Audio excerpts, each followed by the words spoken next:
অন্যদিকে হাওড়া হাসপাতাল, সেখানেও শ্লীলতাহানির অভিযোগ উঠছে। এক নাবালিকাকে শ্লীলতাহানি করা হয়, সিটি স্ক্যানের সময় শ্লীলতাহানি করা হয়। অভিযোগ, সিটি স্ক্যান বিভাগের অস্থায়ী এক কর্মীর বিরুদ্ধে। তাকে ইতিমধ্যে গ্রেপ্তার করা হয়েছে।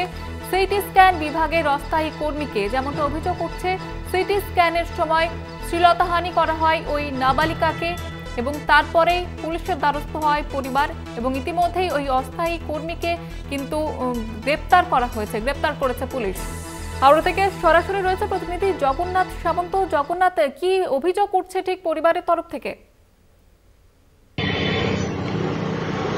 দেখো, অত্যন্ত গুরুত্বপূর্ণ এই বিষয়। যেন রাজ্যে বিভিন্নভাবে একেবারে এই ঘটনা সামনে আসছে এবং মানুষ উদ্বিগ্ন, মানুষ ভীত হয়ে রয়েছে এই বিষয় নিয়ে। এবং তুমি জানো, আরজিকর ঘটনার পর মানুষ সোচ্চার হয়েছে, বিচারের দাবি চাইছে, বিভিন্ন ধরনের মিটিং মিছিল হচ্ছে, কিন্তু এই ঘটনা একবারে যেন থামতেই চাইছে না। গতকালকে হাওড়া হাসপাতালে সিটি স্ক্যান যখন করতে গেছিল 13 বছরের এক কিশোরী, এবং ভেতরে যখন সিটি স্ক্যান হচ্ছিল, নিয়ম হচ্ছে পরিবারের একজনকে ভেতরে রাখতে হবে, কিন্তু সেই কাজটা না করে সিটি স্ক্যান যে অপারেটর আমান, তিনি এই কাজটা পুরোপুরি না করে নিজে এই নাবালিকে ভেতরে সিটি স্ক্যান করতে নিয়ে যায়। কিছুক্ষণের মধ্যে দেখা যায় ভেতর থেকে কিশোরী প্রচণ্ড চিৎকার করতে থাকে এবং ভেতর থেকে একবারে মৃত অবস্থা, ভেতর থেকে দৌড়ে চলে আসে এবং অন্যান্য যে রুগীর আত্মীয় পরিজন তাদের কাছে হাত বাড়ায়, তাদের কাছে সাহায্য চায় যে আমাদের পরিবারের লোকজনকে খবর দেওয়া হোক। এরম বিষয় ঘটনা ঘটেছে এবং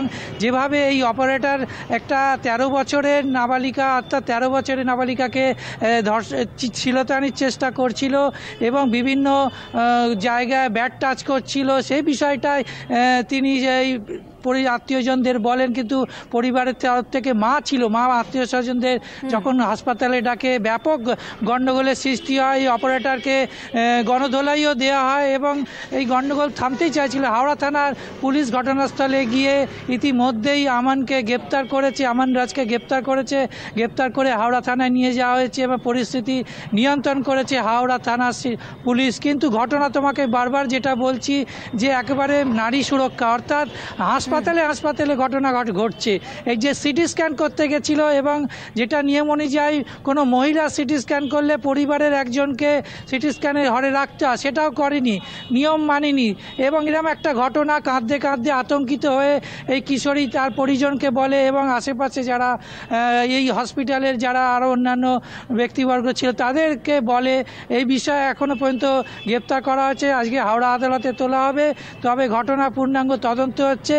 সুপারকে ঘিরে একটু প্রশ্ন আসছে যে এই হাসপাতালগুলো যেভাবে পরিচর্যা, যেভাবে চিকিৎসা ব্যবস্থা চলছে, যেভাবে বিভিন্ন রাজ্যে ঘটনা ঘটছে, কেন নজরদারি হয় না? এরকম একটা গুরুত্বপূর্ণ জায়গায় এক্স-রে বিভাগ, সিটি স্ক্যান বিভাগ, যেখানে মহিলারা এই চিকিৎসার জন্য আছে, সেখানে কেন সুব্যবস্থা এবং বন্দোবস্ত, এরকম একা কেন ভেতরে ঢুকতে দেওয়া হচ্ছে, এই বিষয়টা উঠে আসছে। কিন্তু আরজিকরের ঘটনার পরে আবারও নারী সুরক্ষা নিয়ে প্রশ্ন উঠছে এই ঘটনা। আপাতত ধন্যবাদ জানাবো তোমাকে জগন্নাথ। আমাদের সঙ্গে সরাসরি ছিলেন প্রতিনিধি জগন্নাথ সামন্ত।